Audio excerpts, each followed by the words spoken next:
We have such an interesting Torah portion, and we have such an interesting moment that we are in as people this week. Certainly as Jews and as people concerned about humanity and concerned about our people in Israel, it has been a complicated week. It has been a heartbreaking week. And it strikes me that there's actually perhaps something of a protest in this week's Torah portion that perhaps we can learn from. In this week's Torah portion, don't worry, Joshua, I'm not going to steal any of your thunder for tomorrow, or maybe just a little. There is this moment in our Torah portion where two of Aaron's sons, Nadav and Avihu, take matters into their own hands. We learn that they place a strange offering, some kind of fire and incense, and they bring it near before the presence of God. But it's strange. It's not what was expected of them. They are not following the scouts' law. Is that the terminology? More or less? They are not following the scouts' law. They're not following the laws of the priesthood. They're taking matters into their own hands. And God says that that's not the way to do it.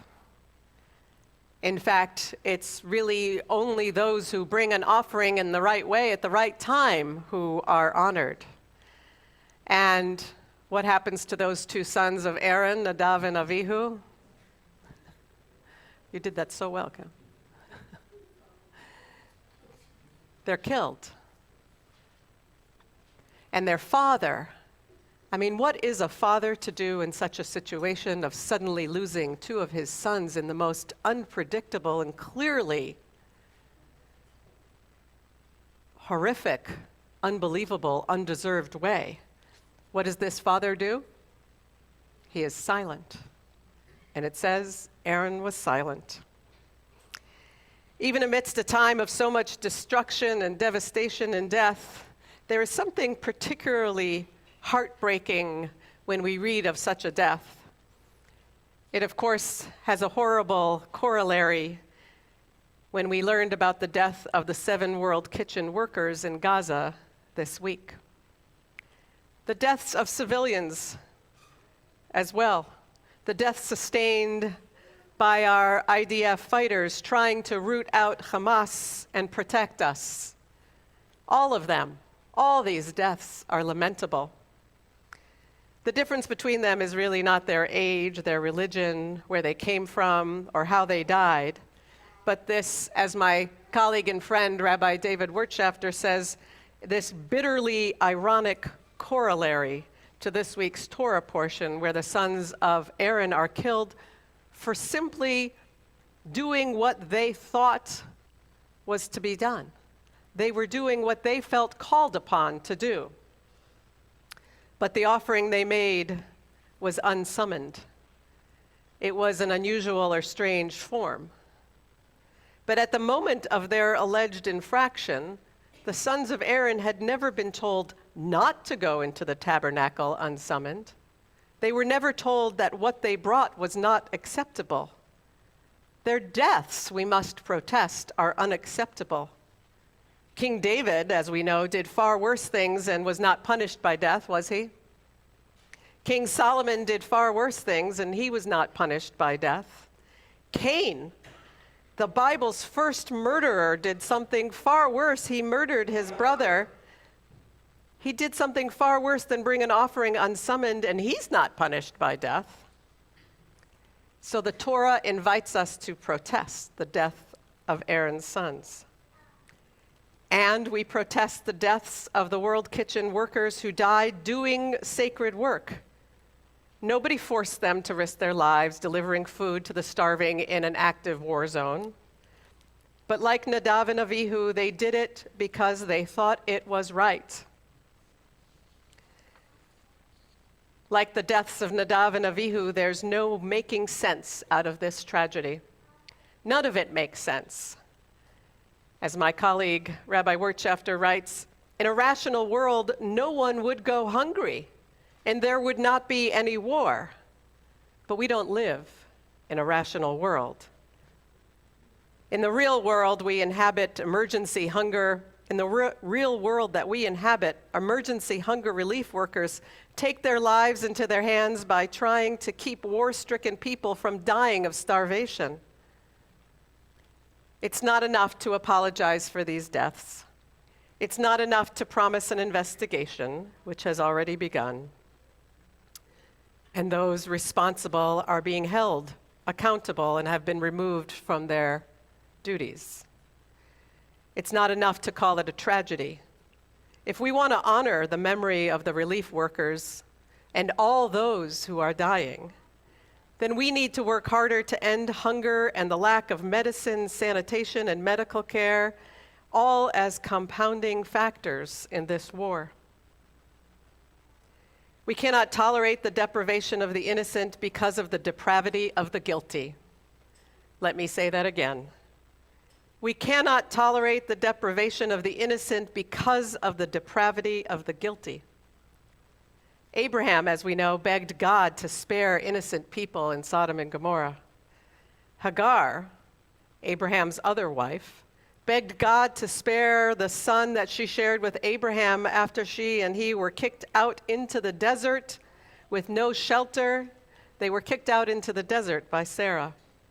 The Torah tells us that God heard the cries of the boy from where he was, Ba'asher hu sham. A growing number of us are imploring Israel to take far greater measures to spare the innocent people of Gaza, in addition to working to protect our own relatives and friends and the people of Israel. It cannot be a zero-sum game. As we cry for the protection of our loved ones and of all the innocent, we must also insist on the cry to protect aid workers, allowing them to feed, forcing Israel to allow more food into Gaza. As we are starting to see, we have to address this chronic shortage of sanitation and health care. Jewish theologians, dating back to the Middle Ages, and the Torah says it itself, as does my teacher and Rabbi Yitz Greenberg, causing famine is not permissible. Allowing for famine to continue is something we must work harder to prevent. We're told in the Torah that even when we go into an enemy's territory, we are not allowed to cut down a fruit-bearing tree from a besieged city. It's a broader imperative not to engage in any form of wanton destruction. The Torah tells us that Aaron was silent. What could a parent say in response to such a loss? Words cannot carry the weight of such pain. In the book of Job, even before they opened their mouths, those who try to comfort him were advised to stay silent and just be with him for 7 days. We too, when we get to the mourner's Kaddish, will pause for a moment of silence as we remember these aid workers, as well as all the innocent whose lives have been taken. If some measure of holiness is to be somehow rescued from the horrors of war, it will be because Israeli civilians and American Jews, like all of us, including the brave World Central Kitchen workers, are willing to do more and more to feed the hungry there and everywhere.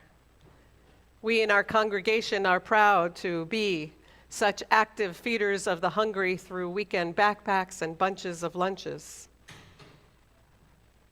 As we do so, perhaps we can honor those whose lives have been lost. We cannot bring them back to life, and we cannot, in sincerity, offer words of consolation devoid of any material actions of compassion. We have to act.